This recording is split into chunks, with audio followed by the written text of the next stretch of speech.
नमस्कार साथियों। आपका पुनः स्वागत है मेरे इस चैनल पे। एक नया वीडियो लेकर मैं आया हूँ। साथियों, कुछ दिन पहले मैंने आपके बीच एक वीडियो पोस्ट की थी ओरल ट्रेडिशन, ओरल हिस्ट्री को लेके। उसी सब्जेक्ट से लेके उसी पेपर से जुड़ा हुआ एक टॉपिक है फोक सॉन्ग्स, जो हमारे लोक गीत हैं। ओरल ट्रेडिशन में या ओरल हिस्ट्री में लोक गीतों का बड़ा महत्व है, और उन्हीं चीजों को लेकर मैं बात करने आया हूँ। और आपको बता दूं, एनईपी 2020 के तहत ओरल ट्रेडिशन या ओरल हिस्ट्री को हमारे भारतीय सरकार जो है, और अपने सिलेबस में, यूजी और पीजी के सिलेबस में इसको डाला गया है। और ये बहुत महत्वपूर्ण भी है कि हम अपने जो मौखिक परंपरा में जो इतिहास लेखन हुआ, खास करके हमारा जो दृष्टिकोण रहा है पश्चिम की तुलना में, मतलब वेस्टर्न जो हिस्टोरियोग्राफी है उसकी तुलना में अलग रहा है। हमारे यहाँ इतिहास लेखन की जो पद्धति रही है वो खास करके मौखिक परंपरा पर आधारित रही। उसी से संबंधित ये दूसरा वीडियो है। पहला वीडियो मैंने आपको भेजा, पोस्ट किया था, oral history and oral tradition in India. और उसी के क्रम में ये दूसरा वीडियो है, जिसमें हम लोक गीतों के बारे में बात करेंगे, उसके अर्थ के बारे में बात करेंगे, उनके महत्व, उनकी सीमाओं के बारे में बात करेंगे, और कैसे उसको हम उपयोग में ला सकते हैं, और कैसे इतिहास को हम ट्रेस कर सकते हैं, इस पर बात करेंगे। तो साथियों, आज के इस वीडियो में आपका पुनः मैं स्वागत करता हूं, और बात करते हैं लोक गीतों के बारे में। तो मेरा channel history with doctor Pankaj Singh, generally मैं कहता नहीं हूं कि आप सब्सक्राइब करिए, लाइक करिए और शेयर करिए, लेकिन ऐसा करेंगे तो अच्छा लगेगा। और मुझे लगता है कि इम्पोर्टेंट ये प्रोफेशनल अप्रोच नहीं है, लेकिन हाँ, मेरा ये कहना है कि यदि बात लोगों तक पहुंचे, बच्चों तक पहुंचे, तो मुझे अच्छा लगेगा। क्योंकि बहुत मेहनत के साथ मैं उन चीजों को कलेक्ट कर रहा हूँ, आपके लिए बना रहा हूँ, और अलग अलग विषय पे मैं काम कर रहा हूँ। और इसमें शुरुआती तौर पे मैं कहूँ तो मेरा मूल उद्देश्य ये है कि वो बच्चे जो केंद्रीय विश्वविद्यालय या सेंट्रल यूनिवर्सिटी में नहीं पढ़ रहे हैं, कॉलेजेस में पढ़ रहे हैं, या किसी और संस्थान में पढ़ रहे हैं जहाँ शिक्षकों की कमी है, तो वो मेरे वीडियो का लाभ ले सकते हैं। तो साथियों, आइए बात करते हैं लोकगीतों पे। सबसे पहले बात करेंगे कि लोकगीत होते क्या है। पहली बात कि लोकगीत, लोक यानी कि आम जनता, जो है लोकगीत लोकमानस की मौखिक अभिव्यक्ति है। देखिए, जो लोगों के मन में है वो उसकी जो अभिव्यक्ति है, दैट इज लोकगीत। यानी कि folk songs are the oral expression of the public shine in the which a glimpse of experience reality, the pangs of human suffering, the racial expression and the mysteries of nature and lyrically depicted. That means कि लोकगीत जो है हमारे जीवन के जो जो जो हमारी सच्चाई है, जो हमारा अनुभव है, यथार्थ का जो झलक है, जो हमारे जीवन में जो पीड़ा है, जो दर्द है, जो कशक है, जो खुशी है, जो हमारे जीवन में संगीत है, वो सब कुछ उस लोकगीत के माध्यम से निकल के आता है। तो साथियों, ये बहुत इंटरेस्टिंग है, और लोकगीतों पे मैं आज बात करूंगा। और देखते हैं और क्या क्या बातें आती निकल के आती हैं। इनके बारे में हजारी प्रसाद द्विवेदी कहते हैं कि लोकगीत की जो भाषा है वो जनपदीय होने के कारण भाव सरलता पूर्वक ग्राह्य और व्यक्त की जाती है। जनपदीय यानी कि मतलब जो रीजनल है, और रीजनल जैसे मैं आप देखेंगे कि बुंदेलखंड में आप जैसे है तो बुंदेली लोकगीत, छत्तीसगढ़ में जाएंगे तो छत्तीसगढ़ी लोकगीत, छत्तीसगढ़ में ही बस्तर की तरफ जाएंगे तो हल्बी लोकगीत। तो ऐसे जो हमारे रीजन स्पेसिफिक अलग अलग लोकगीत है। बिहार में जाएंगे तो भोजपुरी लोकगीत है। मिथिला प्रदेश में, बिहार के मिथिला मतलब मैथिली लोकगीत। यदि आप यूपी के अवध में जाएंगे तो अवधी लोकगीत। जो भोजपुरी है वो पूर्वी उत्तर प्रदेश, जो गंगा के किनारे है, जिसमें बलिया, आपका देवरिया, गोरखपुर, ये वाले जिले हैं। इधर आपका आरा, छपरा, पटना, ये सब जो जिले लगे हुए हैं, तो यहाँ पे भोजपुरी लोकगीत होते हैं। तो इस तरीके से बुंदेलखंड में बुंदेली लोकगीत।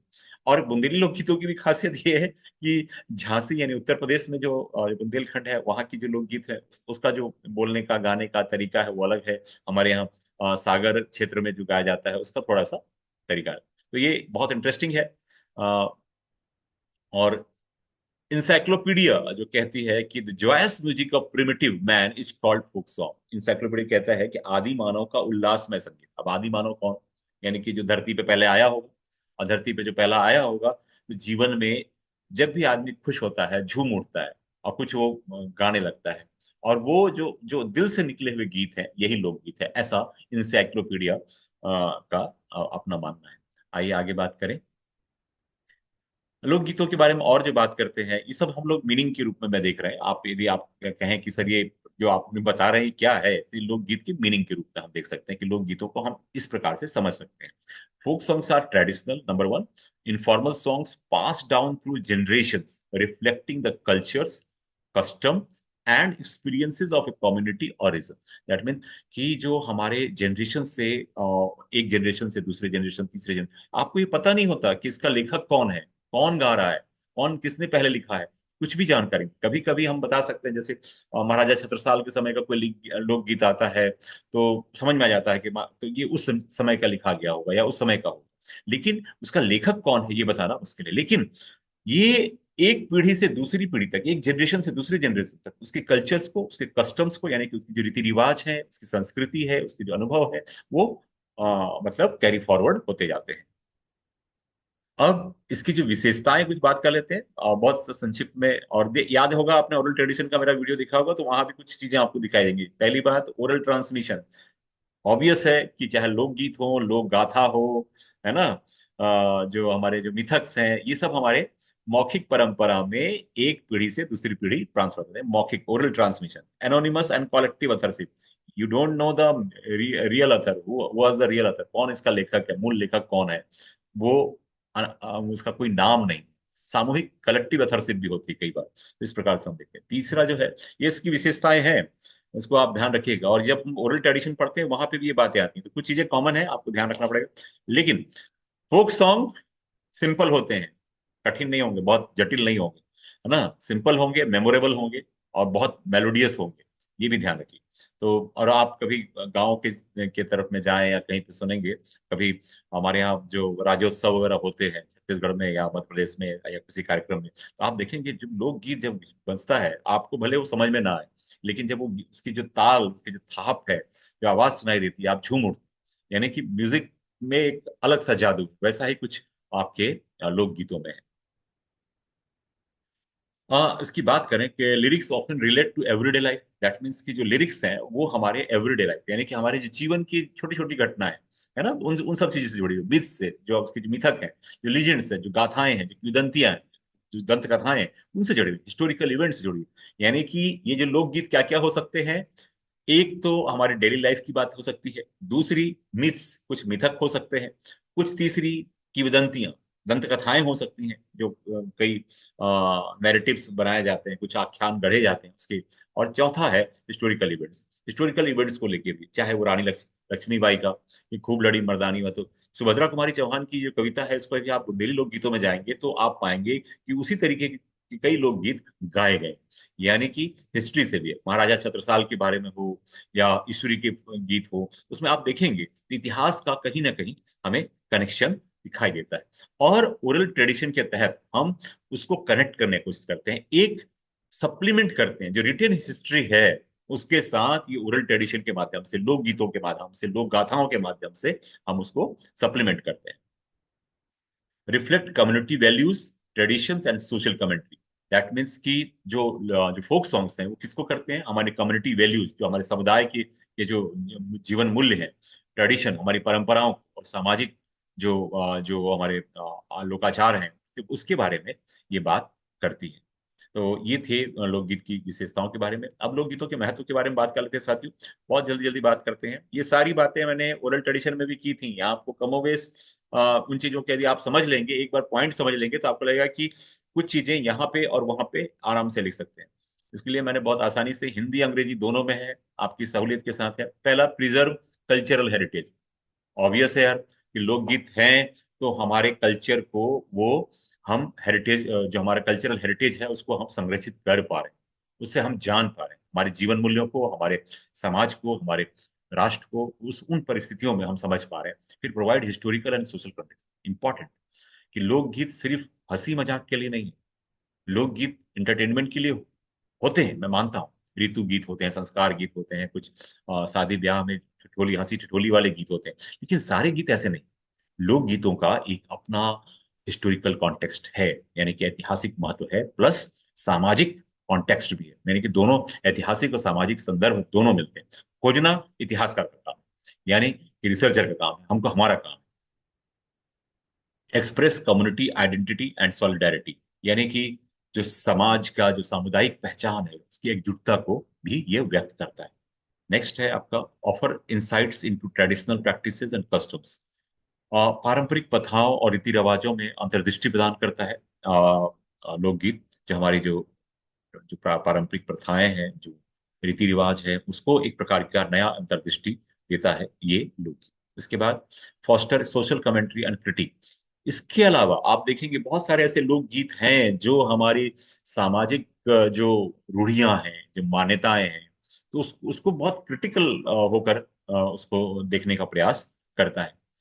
Promote cultural diversity and exchange cultural value, दोनों चीजें हैं जो हमारे जो कल्चरल डाइवर्सिटी को और उसके जो कल्चरल वैल्यूज को, दोनों को वो एक प्रकार से प्रमोट करता है।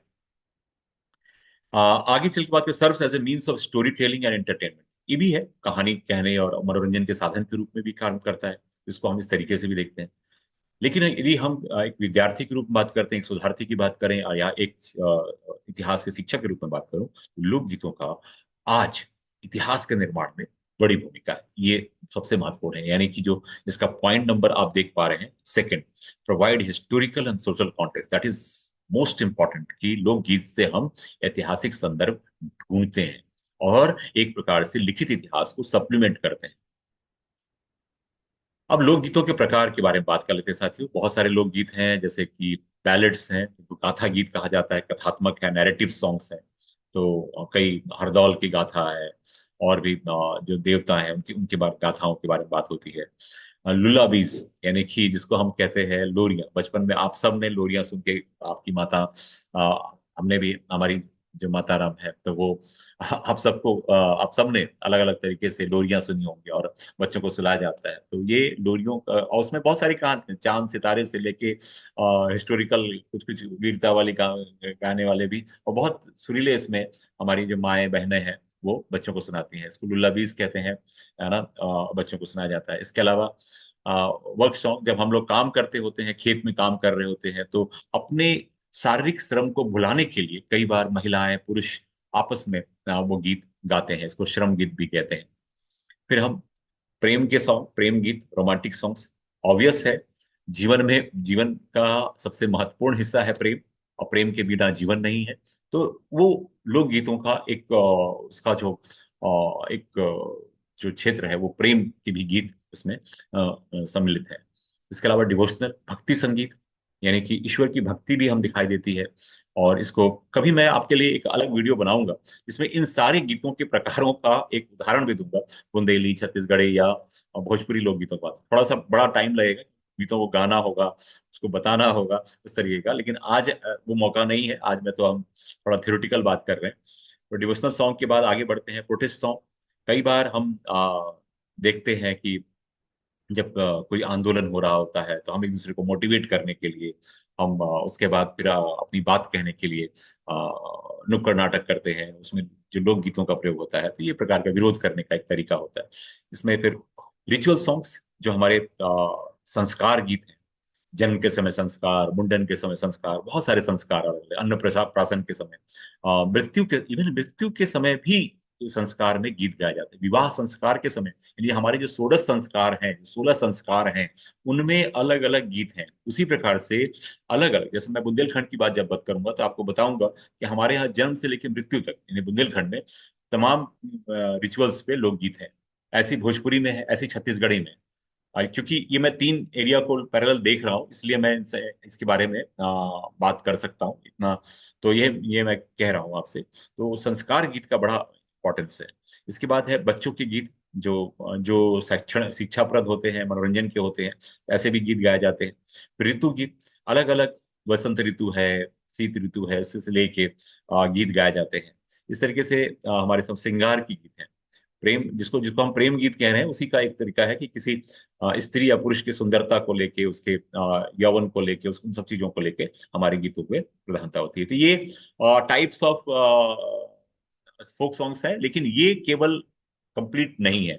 ये मैंने कुछ बताई है, ये संख्या बढ़ भी सकती है लेकिन परीक्षा में यदि आपके एग्जाम में पूछता है तो इतना काफी होगा, मोर देन सफिशियंट होगा। लेकिन ये गीतों की संख्या हम बढ़ा भी सकते हैं। जैसे हम संस्कार गीत की बात करते हैं, उसमें पूरे संस्कार हैं, इतने सारे गीत हो गए। ऐसे बहुत सारी चीजें हैं, तो हम ले सकते हैं। चलिए आगे बढ़ते हैं। हाँ, अब आते हैं मुद्दे पे। कुछ बच्चे हमेशा कहते हैं कि सर आप यहाँ फंसा देते हैं कि लोकगीत गाना पड़ेगा, ओरल ट्रेडिशन का पेपर लिया है तो लोकगीत गाना पड़ेगा। तो ये एक भोजपुरी लोकगीत है। वीर कुंवर सिंह को आप जानते ही हैं, 1857 की जो क्रांति हुई थी, तो उस 70+ एज में वो वीरता से लड़ रहे थे। कहा जाता है कि एक हाथ कट गया तो दूसरे हाथ से अपना लड़ रहे थे, लेकिन मरते दम तक वो कमान संभाले रहे। उनकी वीरता को देख के बहुत सारे लोकगीत हैं। जैसे एक है, ये भोजपुरी लोकगीत है। लागे शरम लाज घर में बैठ जाहू, मर्द से बनी लुगैया है हरी, पहिरी सारी चुरी, मुहवा छिपाई लेहू, राखी लेबी तोहरी पगड़िया है हरी। यहाँ पे वाइफ जो है अपने हस्बैंड को बहुत उलाहना देती है। तुम इस प्रकार से नहीं कर सकते। वीर कुंवर सिंह को देखो, वो देश के लिए लड़ रहे हैं। तुम नहीं, तुम आनाकानी करते हो। तुम घर में, मतलब वो एक प्रकार से अपने पति को झकझोरती है कि तुम ऐसे कैसे बैठ सकते हो? जब एक 70 वर्षीय जो वीर कुंवर सिंह है देश के लिए लड़ रहे हैं, तुम कैसे घर में बैठ? तो या तो तुम चूड़ी पहन के बैठ जाओ, मैं देश, मतलब मैं इसमें शामिल हो जाऊंगी। तो इन लोकगीतों में आप देखिए क्या आग्रह है। तो इसको यदि हम आज मौका नहीं है, लेकिन कभी मैं होगा तो इसको गा के भी कोशिश करूंगा, मैं भी और मेरे बच्चे भी। यानी यानी मेरे जो स्टूडेंट्स हैं वो भी गाएंगे। और आपको याद होगा पिछले साल मेरे बहुत सारे स्टूडेंट्स ने ये गा के दिखाया था। तो ये कोई कठिन काम नहीं है कि ये लोकगीत हम पढ़ाएंगे जरूर। ये बड़ा हमारा डुअल नेचर है, ये हमारा दोहरापन है कि पढ़ाएंगे सब्जेक्ट, लेकिन लोकगीत से परहेज करेंगे, ऐसे नहीं होगा। आपको लोकगीत आना भी चाहिए। अब एक गांधीवादी आंदोलन में भोजपुरी लोकगीत में देखिए बड़ा जबरदस्त है। हमरो लिखादा ये नौवा मीटिंग में बालम, बापू के करबी सेवा हमहू जेहल जाए, भले चलेबी चाकी के अधपेटवे खाए, हमरो लिखाए द नौवा मीटिंग में बालम।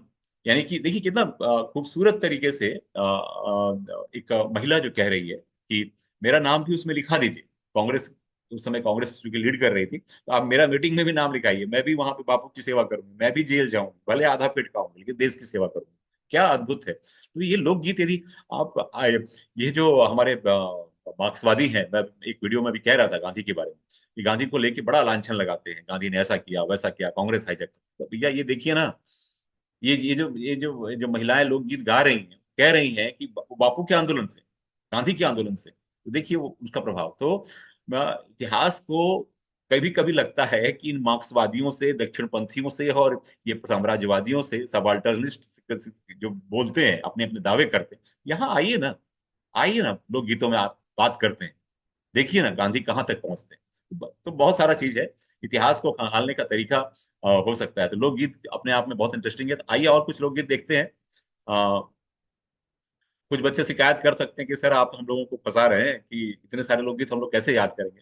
हो जाएगा, सब हो सकता है, nothing is impossible. Napoleon Bonaparte कहता था कि मेरे मेरे डिक्शनरी में इम्पॉसिबल सब नहीं है। अब देखिए उस समय चरखा का आंदोलन गांधी चला रहे थे, चरखा को एक प्रकार से सिंबॉलिक टूल के रूप में बता रहे थे। तब उस समय महिलाएं क्या कहती हैं, यूपी और बिहार की जो महिलाएं हो क्या कहते हैं, हम कतबी चरखिया चरखवा पिया, जनी जाहो देसवा, हम कातिब चरखा तुहू लावा, मिलिए एही से सुरजवा, सुराजवा, कोई है सुराज तबे सुख मिलिए, कट जई है सब के कलेशवा। यानी कि मैं भी चरखा चलाऊंगी, मैं भी, और इन विदेशियों को, और ये चरखा चलाऊंगी, तुम भी चरखा ले आओ, और इसी से हमको सुराज मिलेगा, स्वराज मिलेगा। देखिए गांधी जो बात कह रहे थे, ये बात जन जन तक पहुंच रही थी। कोई है सुराज तबे सुखी मिली है, जब सुराज होगा तभी हमको सुख मिलेगा। कट जई है सबके कलेश हुआ, सबका कलेश यानी कि दुख दर्द दूर हो जाएगा। तो ये बड़ा इंटरेस्टिंग है। पिया जनी जाहो विदेशवा, देशवा के लाज रही है, और चरखा से गांधी जी के मान सनिसवा, पिया जनी जाहो विदेशवा। कहने का कि विदेश मत जाओ, आप यही चरखा चलाओ। यानी कि विदेश जाने की जरूरत नहीं है, मतलब परदेश दूसरे देश में जाके काम करने की जरूरत नहीं है। अरे घर में चरखा चलाओ ना, हम सूत कातेंगे, इसी से हमको समृद्धि आएगी, इसी से आत्मनिर्भरता आएगी। कितनी बड़ी बात कह रही है, एक महिला कह रही है। तो एक कार से भोजपुरी लोकगीतों में आप देखिए, तो इस प्रकार एक लोकगीत और प्रस्तुत करता हूँ आपके सामने, उसी चरखा को लेके है, बड़ा इंटरेस्टिंग है। हम कतबी चरखवा पिया जनी जाहो विदेशवा, उसी, शायद ये रिपीट हो गया, सॉरी, एक्सट्रीमली सॉरी कि ये शायद उससे गलती हुई है, ये पुनः वो मैंने रिपीट कर दिया। चलिए कोई नहीं, दो बार लिखा हुआ तो याद कर लीजिए। आगे बढ़ते हैं, और इंसान है, गलतियां होंगी, और मैं उससे अलग नहीं हूं। गलतियां होनी ही चाहिए, गलती होगी नहीं तो सीखेंगे कैसे? गांधी कहते हैं ना, माई एक्सपेरिमेंट विद ट्रुथ। जीवन मैं गलतियों का पुतला हूं, और गलती नहीं करूंगा तो सीखूंगा कैसे? और जो गलती करता है वही सीखता है, वही आगे बढ़ता है। आप भी ऐसा करिए, कोशिश तो करिए। अब बुंदेलखंड की बात करते हैं। बुंदेलखंड में खूब लोकगीत हैं, और बेरोजगारी, महंगाई, और यहाँ पे ये अर्थव्यवस्था को लेके है। और यहाँ पे बेरोजगारी है, महंगाई है, बारिश नहीं होती, कृषि अच्छा नहीं है, इन सबसे विनाश का, तो उसी को लिखता है। रक्त पसीना गारे अपनी जो दिन भर खेतन में, मीटे न भूख झोंकरे लौटे नित पेटन। यानी कि दिन भर हम खून बहा रहे हैं, पसीना बहा रहे हैं दिन भर खेत में, लेकिन भूख नहीं मिट रही। भूख नहीं मिट रही, हम मतलब ऐसे ही रो लो, चोलो, होए लुटवे मच रही खाखाइयां, धर्म कर्म उठ गओ धरती से रो रही धरती में। यानी कि अब धर्म कर्म की बात छोड़ दीजिए, अब तो हम लोगों कैसे, मतलब ये धरती माँ भी रो रही है। मतलब इतनी इतना बुरा हालत। दूसरे में किसान कहता है, जो उसकी दरिद्रता नहीं छोड़ती, यानी किसान की स्थिति बुंदेलखंड में, चूंकि पानी का अभाव है, जल का संकट हमेशा रहता है, आप देखें। और उसको लेकर ये इस लगी तो, पसीना टप टप टपके रे भैया, फिर भी न ने जाए जा बेरन गरीबियां। यानी कि इतना पसीना बहा रहे हैं, इतना रक्त बहा रहे हैं खेतों में, लेकिन ये गरीबी नहीं जा रही। ये गरीबी बैरन, मतलब ये बैर मतलब ये दुश्मन जो गरीब है, गरीबी है, ये जाने गई। यह के कारण मोरो जीवन वृथा है, बोलत जैसे दिन और रतिया। दिन और रात में यही बात कहते हैं, मेरा जीवन व्यर्थ हो गया। कि मतलब इतना करने के बाद भी आउटपुट कुछ नहीं है। हम किस खेत में बहुत कुछ कर रहे हैं, बहुत मेहनत कर रहे हैं, जुताई कर रहे हैं, बुआई कर रहे हैं, लेकिन फसल के नाम पे हमें क्या मिल रहा है? मतलब हम जीना तक मुश्किल है। ये बहुत कुछ दर्द हमको समेटते हुए ये लोकगीत मिलते हैं। ये बहुत इंटरेस्टिंग है। जी हाँ, मैंने कहा कि बुंदेलखंड में पानी की बहुत है, और हमारे यहाँ प्रोफेसर बीके श्रीवास्तव है, उनकी किताब है बुंदेलखंड की संस्कृति, और वहां से ये संदर्भ मैंने लिया है। और ये एकेडमिक ईमानदारी है कि मैं आपको बता दूं कि ये कुछ लोकगीत जो बुंदेलखंड के यहाँ से लिया। और विद्या बिंदु सिंह हैं, जो भोजपुरी लोकगीत पर काम की है, उनसे मैंने कुछ लोकगीत लिया है। इसको मैं बता दूं, तो ये जो है, ये बड़ा इंटरेस्टिंग है कि पानी का इंपॉर्टेंस बुंदेलखंड में समझ में आता है। बुंदेलखंड के बांदा जिला जो पड़ता है, जो बुंदेलखंड का जो क्षेत्र है, एक मध्य प्रदेश में है, और कुछ जिले मध्य प्रदेश में और कुछ यूपी में। और दोनों ही के क्षेत्र पथरीले, बंजर, और बहुत प्रोडक्टिव नहीं है। पानी की समस्या दोनों जगह बराबर है। अब उस पर पानी का देखिए, उसको लेके बहुत बहुत सुंदर प्रस्तुति है कि पानी is more important then husband. मतलब वो पानी भरने के लिए कई किलोमीटर जाती हैं औरतें, और लौटते समय क्या गाती हैं, मतलब ये एक टोटका है, कि भौरा तेरा पानी गजब कर जाए, भौरा तेरा पानी गजब कर जाए, गगरी न फूटे खसम मर जाए। मतलब ये पूरे रास्ते भर पानी लेकर आती हैं औरतें, और बहुत इंटरेस्टिंग तरीके से इसको गाती हैं, भौरा तेरा पानी गजब कर जाए, गगरी न फूटे कसम मर जाए। यानी कि गगरी नहीं फूटना चाहिए, भले कसम, मतलब हस्बैंड खत्म हो जाए, लेकिन गगरी नहीं फूटनी, ये बात है। कसम भरे, कसम मरे, गगरी न फूटे, घटे न भौरा ताल, तैर कर रही फटी आंखों से, जले सदा ये सवाल, बादल बरसे नदी किनारे, तरसे फूल मड़ैया, बिन पानी के सुन जवानी, हाय दैया हाय मैया। ये एक औरत का दर्द है, क्योंकि कई किलोमीटर तक जाते हैं पानी लेने की, और लेकर आते हैं, और वो जो दर्द, और उस दर्द को कैसे बांटते हैं, इन्हीं लोक गीतों के माध्यम से आपस में गा के करते हैं। तो साथियों, ये कुछ मैंने लोकगीत आपके सामने प्रस्तुत किया, ये बताने का प्रयास किया कि लोकगीत कैसे हैं, उनको हम ऐसे उदाहरण के साथ बता सकते हैं। और जब आप आंसर लिखें, तो यदि आप लोकगीत को बताते हैं, तो वो बहुत इंटरेस्टिंग होगा। अब ये बात है कि इनको कैसे कलेक्शन और कैसे प्रिजर्वेशन कहते हैं। इंपॉर्टेंट ये है कि जो हमारे रिसर्चर्स हैं, हमारे जो जो शोधार्थी हैं, जब फील्ड पे जाते हैं, तो बहुत सारे आजकल ऑडियो डिवाइसेस हैं, वीडियो डिवाइसेस हैं, हम उनके लोकगीत को रिकॉर्ड करते हैं। रिकॉर्ड करने के बाद हम उनको ट्रांसक्रिप्ट कर सकते हैं। फिर जब हम ट्राइबल्स की स्टडीज करते हैं, किसी एंथ्रोपोलॉजी की स्टडी होती है, तो हम जो वहाँ जाते हैं, तो उनके कल्चर्स को, उनकी सारी चीजों को नोट करते हैं। इस प्रकार से उनके लोकगीतों को भी हम को नोट करते हैं, ताकि उससे हम कई चीजों को निकाल पाए, मतलब इतिहास की चीजों को, सोशल कॉन्टेक्स्ट को, कल्चरल कॉन्टेक्स्ट को निकाल पाए। फिर लोकगीत, फोक सॉन्ग पे फेस्टिवल्स होते हैं, तो इसको जिंदा रखना है तो बहुत सारे लोकगीत के उत्सव किए जाते हैं हमारे। जैसे मैंने कहा कि मध्य प्रदेश और छत्तीसगढ़ में जब हम राज्योत्सव 1 नवंबर को मनाते हैं, एक सप्ताह करते हैं, लोकगीत के बहुत सारे लोकगीत, लोक संगीत, लोक नृत्य प्रोग्राम होते हैं इस माध्यम से, ताकि आज के जो लोग हैं, आज की जो नई जनरेशन है, 21st सेंचुरी की जो अल्फा बीटा कौन कौन से जनरेशन है, ये लोग जान पाए कि ये भी कुछ जीवन के हिस्सा हैं। तो ये उत्सव के माध्यम से। इसके बाद बात करें आर्काइव्स और म्यूजियम्स की, जो हम अभिलेखागार हैं, वहां पे भी इनको प्रिजर्व किया जा रहा है, रखा जाता है। और सबसे इंपॉर्टेंट डिजिटल प्लेटफॉर्म, साथियों ये कदम मैंने पिछले साल रख दिया है हमारे बच्चों के साथ, जो एमए के बच्चे थे, डिजिटल प्लेटफॉर्म में, ताकि इस परंपरा को हम जिंदा रख सकें। और चाहे यूट्यूब के माध्यम से हो, चाहे आर्काइव्स के माध्यम से हो, हम इसको जिंदा रख सकते हैं। तो ये था कलेक्शन और प्रिजर्वेशन। अब आगे बढ़ते हैं साथियों, पुनरुद्धार और संवर्धन कैसे कर सकते हैं। मैंने कहा कि इनको जिंदा रखना है तो फोक म्यूजिक फेस्टिवल्स हमको करने होंगे, कोलेबोरेशन विद कंटेम्प्रेरी आर्टिस्ट, जो हमारे कंटेम्प्रेरी जो समय के आर्टिस्ट हैं, यदि उनके साथ हम कोलेबोरेशन करके कुछ कर सकते हैं ताकि उनको बढ़ावा मिले, ताकि ये परंपरा, ये स्वस्थ, जो स्वस्थ परंपरा है, ये जिंदा रहे। फिर एजुकेशनल प्रोग्राम्स के माध्यम से, जैसा कि हम अपने सिलेबस में इनको इसको इनकॉर्पोरेट कर रहे हैं ताकि बच्चों में इंटरेस्ट बने। हमारे यहाँ के, हमारे केंद्रीय विश्वविद्यालय सागर में हमने अपने सिलेबस में रखा है, ये इंटरेस्टिंग है कि, और एनईपी 2020 के तहत हम इसको अपने बच्चों को पढ़ा रहे हैं। तो ये एक नवाचार है शैक्षिक कार्यक्रम के तहत। इसके अलावा कम्युनिटी इंगेजमेंट इनिशिएटिव, जो सामुदायिक सहभागिता का पहल है, और मैं आपको बताऊं साथियों कि हमारे जो बच्चे हैं पिछले साल गए, गाँव में गए, जाकर उनसे बात की, लोकगीतों का अर्थ समझा, महत्व समझा। इस प्रकार से हम उनसे कनेक्ट, सोशल कनेक्ट भी कर सकते हैं और आज के बच्चों को हम जोड़ सकते हैं। डिजिटल डॉक्यूमेंटेशन और शेयरिंग की बात होती है, डिजिटल उसको डॉक्यूमेंट किया जाए, रिकॉर्ड किया जाए, ताकि हम लोगों को साझा कर सकें। तो इस तरीके से जो लोकगीत हैं हमारे, एक वाइटल पार्ट है हमारे इसका, हमारे कल्चर हेरिटेज का, और एक प्रकार से एक अतीत और वर्तमान के बीच एक अनूठा झलक हमको प्रदान करता है। ये एक बात हुई। लोकगीतों के तत्व क्या है, व्हाट आर द एलिमेंट्स? बहुत सिंपल है, बहुत जल्दी जल्दी बता देता हूँ आपको। पहला है मेलोडी, क्योंकि उसमें कुछ ना कुछ तो राग है, लिरिक्स यानी गीत हैं, यानी कि फिर है आपकी हारमोनी, हारमोनी यानी कुछ सामंजस्य की बात है। फिर उसके बाद है इसमें रिदम, यानी कि रिदम जिसको कहते हैं हम लय, कुछ लय है, कुछ ताल है, कुछ गीत है, कुछ राग है, कुछ उसके साथ कुछ वाद्य यंत्र है, पारंपरिक वाद्य यंत्र हैं। जैसे हमारा नृत्य होता है, उसके पारंपरिक वाद्य यंत्र है, बधाई गीत है, उसके उसके वाद्य यंत्र हैं, तो अपने अपने वाद्य यंत्र हैं। ये कुछ उसके एलिमेंट्स हैं। उसके साथ जितने भी लोकगीत देखते हैं, उसके साथ एसोसिएटेड क्या है, वो है लोक नृत्य। इसको बहुत ज्यादा इंटरेस्टिंग बना देते हैं।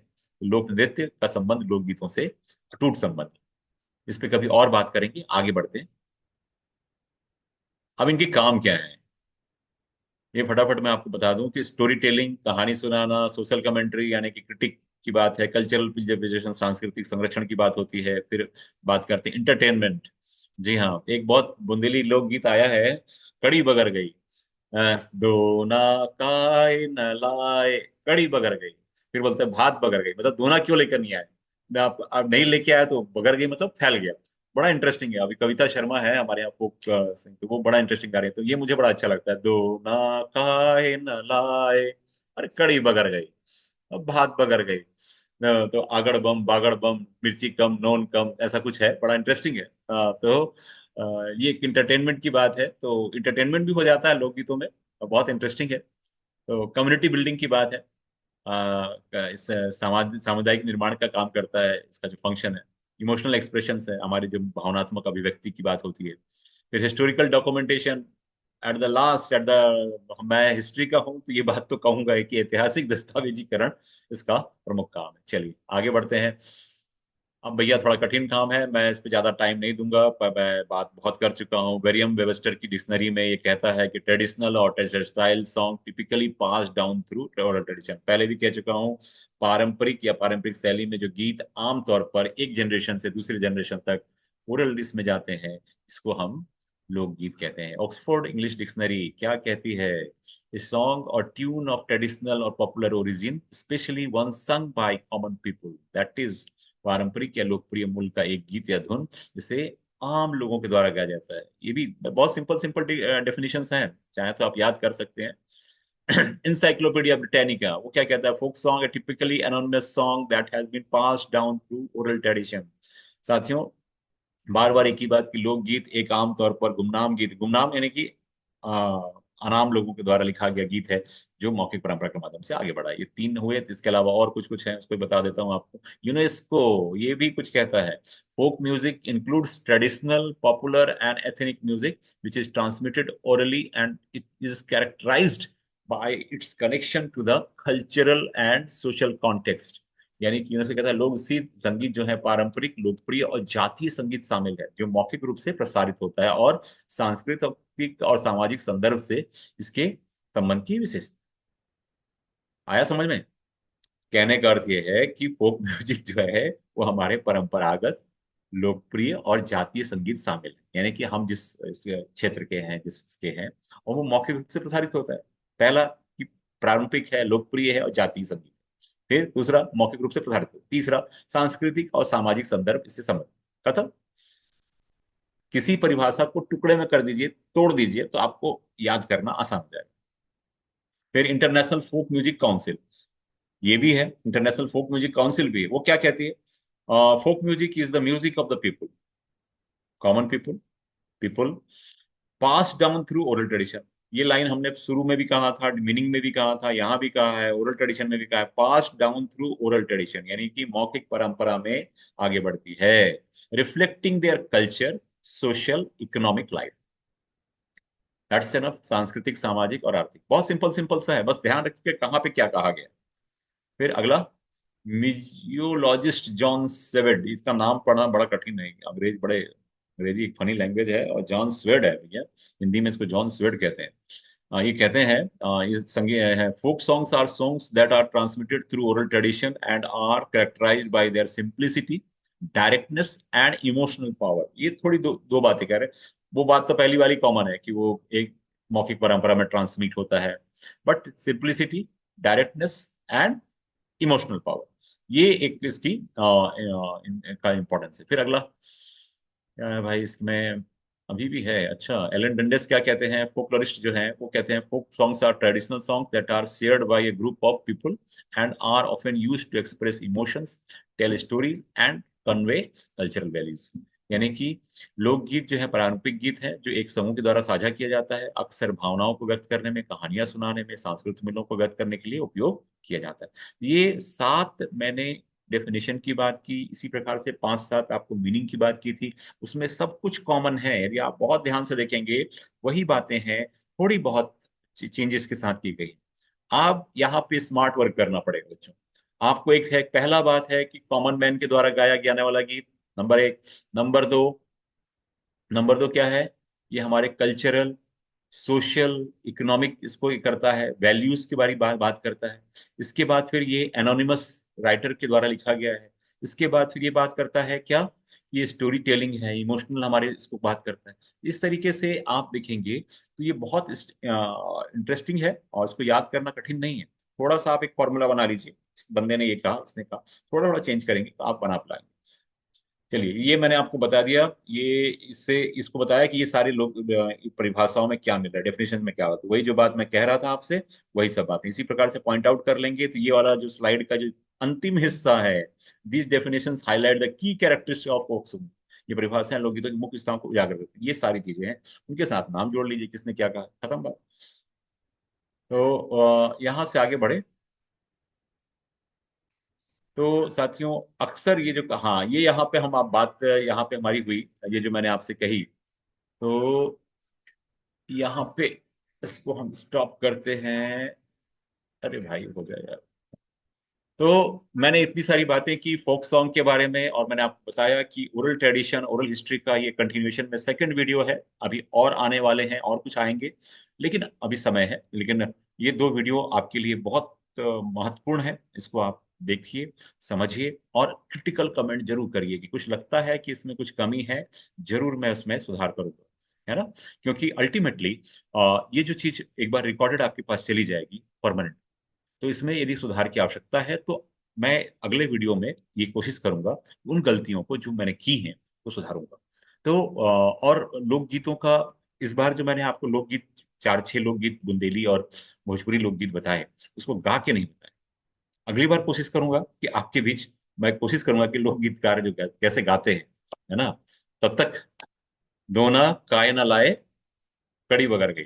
क्या इंटरेस्टिंग बात है, ये बहुत अभी फेमस हुआ है ये लोकगीत। हालांकि इंटरटेनमेंट से संबंधित है और फनी है। तो चलिए आगे बात करेंगे। बहुत जल्द मैं आपसे मुलाकात होगी। तब तक के लिए धन्यवाद। Thank you so much for watching.